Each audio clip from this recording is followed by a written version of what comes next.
তুমি কি জানো যে ইসলাম ধর্ম যারা গ্রহণ করছে না কিংবা কাফের অমুসলিম যারা, তাদের সঙ্গে ইসলামের কোরআনের বিধান কি? তাদের সঙ্গে যুদ্ধ করা, তাদেরকে হত্যা করা এবং তাদের মহিলাদেরকে বন্দি করে এনে তাদেরকে যুদ্ধবন্দিনী বলে তাদেরকে দাসী বানানো জায়েজ। এটা একটা নিশ্চিত ভুল মেসেজ। ইসলাম যে কোনো বিধর্মী, যে কোনো অমুসলিমের সাথে শত্রুতা সুলভ আচরণ করতে শেখায়নি। ইসলাম এটাকে কখনো সাপোর্ট করে না। বরং অমুসলিম এবং বিধর্মীদের মধ্যে যারা সর্বদা মুসলিমদের ক্ষতি সাধন করতে চায়, মুসলিমদেরকে এই বিশ্বের বুক থেকে উৎখাত করে দিতে চায়, তাদেরকে সর্বদা ধ্বংস করে দেওয়ার পায়তারা আটে। এই সমস্ত বিধর্মী এবং অমুসলিমরা হচ্ছে মুসলমানদের স্পষ্ট শত্রু। তাদের সাথে হচ্ছে যুদ্ধের বিধান, তাদের সাথে হচ্ছে তাদেরকে বেঁধে আনার, তাদেরকে হত্যা করার, তাদের নারীদেরকে দাসী বানানোর বিধান। কিন্তু অপরদিকে যে সমস্ত বিধর্মী এবং অমুসলিমরা নিজেদের মতো চলে, অর্থাৎ ইসলাম সম্পর্কে তাদের এত মাথা ব্যথা নাই, মুসলিমদের তারা কোনো শত্রু না, বরং যাদের বক্তব্য হচ্ছে আমরা আমাদের ধর্ম মেনে যাব, মুসলিমরা মুসলিমদের ধর্ম মেনে যাবে। অর্থাৎ ইসলাম এবং মুসলমানদের সাথে যে সমস্ত বিধর্মী এবং বিধর্মী রাষ্ট্রের চুক্তির সম্পর্ক আছে, সে সমস্ত রাষ্ট্রের বিধর্মীরা, কাফেররা কখনো ইসলামের শত্রু না, কখনো না। সুতরাং তাদের সাথে যুদ্ধ করতে ইসলাম কখনো বলেনি, বরং তাদের সাথে যুদ্ধ করে চুক্তি ভাঙ্গা এটা ইসলামের মধ্যে বিরাট বড় এক গুরুতর অপরাধ, যা কোরআনের বিভিন্ন বাণীতে উল্লেখ রয়েছে। সুতরাং মানুষকে সঠিক ইসলাম না জানিয়ে কখনো বিভ্রান্ত করার চেষ্টা করবেন না।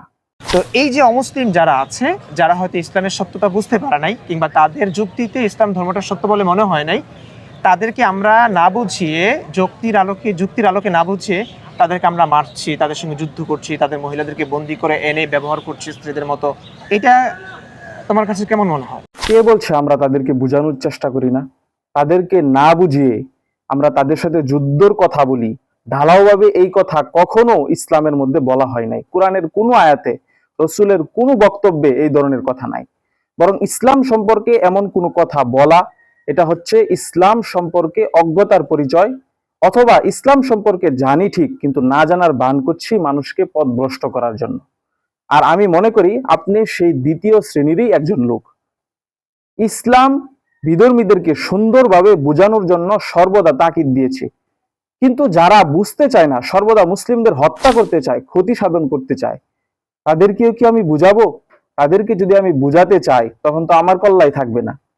অর্থাৎ যারা মুসলিমদের শত্রু, তাদের সাথে কোনো বোঝাপড়া নেই, কিন্তু যারা বুঝতে চায়, নিরপেক্ষ, তাদের সাথে ইসলাম সুন্দরভাবে সম্পর্ক রাখার কথা কুরআন এবং হাদিসে ভরি ভরি ভাবে বলেছে। আল্লাহ যদি মহাবিশ্বের স্রষ্টা হন, তিনি যদি কোরআন পাঠিয়ে থাকেন, তাহলে তিনি কি হেদায়েত দিতে পারেন না?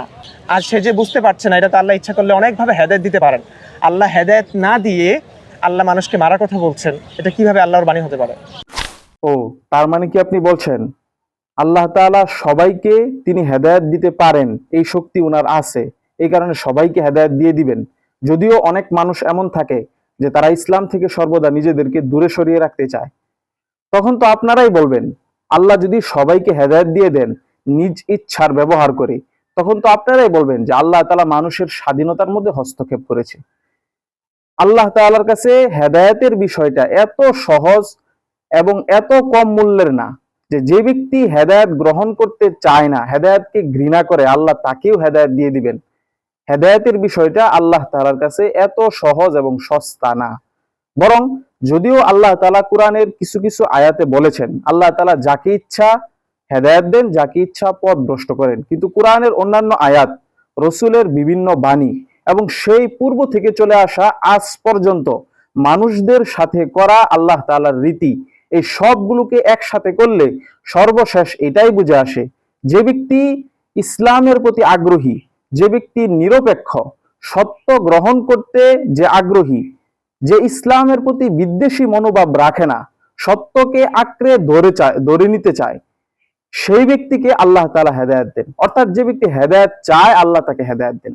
আর যে ব্যক্তি হেদায়েতকে ঘৃণা করে, ইসলাম সম্পর্কে সত্যটা জেনেও মিথ্যা বলে তা প্রকাশ করে থাকে, ইসলামের সম্পর্কে সে একজন কট্টর বিদ্বেষী, এ সমস্ত ব্যক্তিকে আল্লাহ তাআলা হেদায়েত দেন না।